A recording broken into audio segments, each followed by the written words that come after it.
Quando você não sabe usar o micro-ondas, fome, bateu uma fome. Ah, tem uma ideia, é só pegar o almoço de ontem e esquentar no micro-ondas. Sim.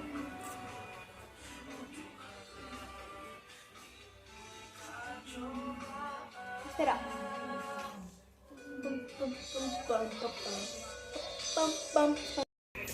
Quero botar o meu. Ah, deixa quieto. Pera, onde você botou sua colher? No micro-ondas? Por quê?